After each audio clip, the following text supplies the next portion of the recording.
ये फौज का इंटरनल मामला है। नवाज शरीफ ने भी कहा, इमरान खान ने भी यही कहा, इनका इंटरनल मामला है, इनको सुलझाने दे, वो खुद ही फैसला कर लेंगे, और जब वो करेंगे तो वो एलामिया जारी कर देंगे। मैं तो वो बात कर रहा हूँ जो पब्लिक में डिस्कस हो रही है कि क्या सियासत में मुदाखलत। मुझे लगता है जी किसी जर्नैल के खिलाफ सियासत में मुदाखलत पे आज तक कार्रवाई नहीं हुई, मुझे नहीं लगता कि आइंदा भी हो। नंबर दो, मुझे लगता है कि फैज हमीद के ज्यादा बड़े बेनिफिशरी पीएमएलएन के लोग और शरीफ खानदान था, लिहाजा वो भी नहीं चाहेंगे, क्योंकि नवाज शरीफ साहब ने, आपने देखा ना कि नवाज शरीफ साहब ने खुद भी अपनी प्रेस कॉन्फ्रेंस में फैज हमीद और जनरल बाजवा का नाम ही नहीं लिया।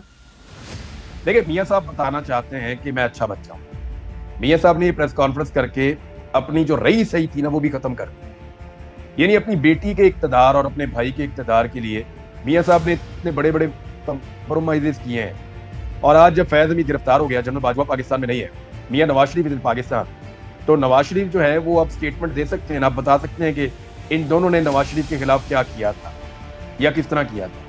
देखिए, मैं उस वक्त भी कह रहा था कि ये लोग नवाज शरीफ को सपोर्ट कर रहे हैं, और मैं आज भी ये कह रहा हूं। तो नवाज शरीफ जिनकी सपोर्ट से बने, उनके खिलाफ तो कुछ नहीं कहेंगे ना। अब वो सारा मलबा चंद जजेस के ऊपर डाल रहे हैं, और जजेस पे क्यों डाल रहे हैं? देखें, उन जजेस ने, मैं आज भी ये कहता हूं, जो सवालात मियां नवाज शरीफ साहब से पूछे थे, नवाज शरीफ साहब ने आज तक टेक्निकल ग्राउंड्स पे बचने के अलावा उन सवालात का कभी जवाब नहीं दिया।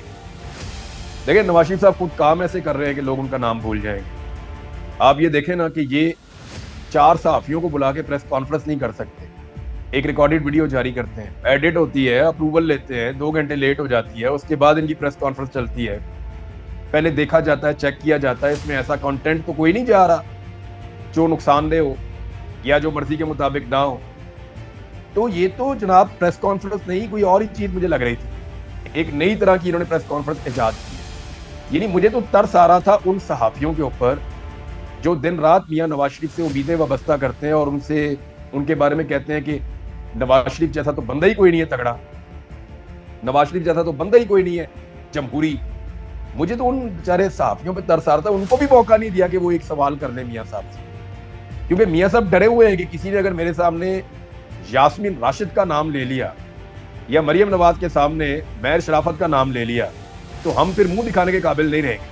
हालांकि मियां साहब को उनकी पार्टी के अंदर लोगों ने कहा था कि मियां साहब हार मान ले, इज्जत बच जाएगी, हुकूमत फिर बना लेंगे बाद में।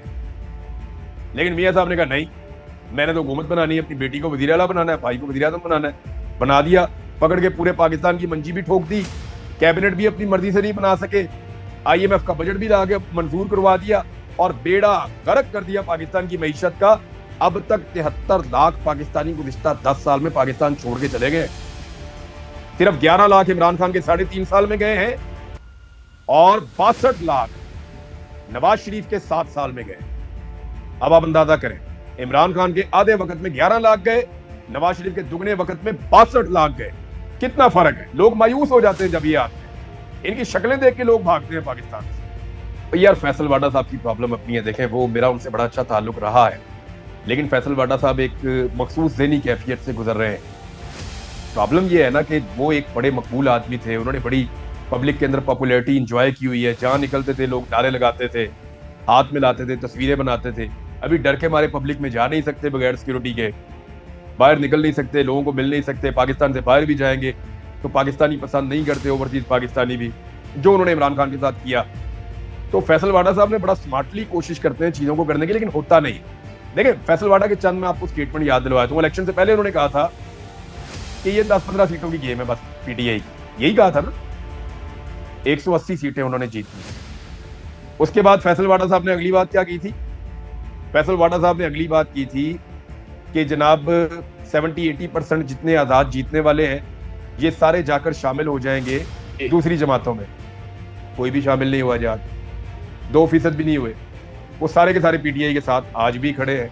तो फैसल वाडा साहब के अगर 2 स्टेटमेंट ठीक हो जाते हैं तो 2 दर्जन झूठे भी साबित हो जाते हैं। देखिए, वो कहीं जाते हैं मिलने मिलाने के लिए, वहां पे कोई एक आधी भड़क सुन के वो आ जाते हैं और उस भड़क को आके वो मारना शुरू कर देते हैं हर जगह के ऊपर। बार बार वो कहते हैं जी अब ये हो जाएगा, वो हो जाएगा। हमारे तो कुछ सहाफी हैं, मैं हैरान होता हूँ, उन्होंने खुद एक ड्यूटी लगा ली है कि वो हर चौथे दिन कोई ना कोई वीडियो बना के पाकिस्तानियों को डराना शुरू कर देते हैं। डंडा आ रहा है, गोली चल जाएगी, तो बंदे मर जाएंगे, तो चौक के अंदर तुम देंगे, तो ये करने लगे, बड़ा वाला डंडा चलने लगा है, फलाने ने फैसला कर दिया, फलाना डंडा दे देगा। यार हद हो गई है भाई। वो खबर है तो खबर दो, धमकियां देने का तो काम आपका नहीं है। आप तो सहाफी हैं, जिससे धमकी देनी होगी खुद आगे दे देगा, आप अपना काम करें। तो मुझे नहीं लगता कि उन सहाफियों की धमकियों का हमारे पर कोई असर हो रहा है। लेकिन ये दो चीजें होने जा रही हैं। एक तो 22 तारीख को एक जलसा है पाकिस्तान तहरीक इंसाफ का। लेकिन फर्ज करें आज से 4 महीने पहले हुकूमत इस्लामाबाद में जलसा करने देती, और वो जो जलसा लटका हुआ है वो एक तलवार बना हुआ है जो लटका हुआ है हुकूमत के ऊपर, वो जलसा होने नहीं दे रहे और पीटीआई जलसा कर नहीं रही।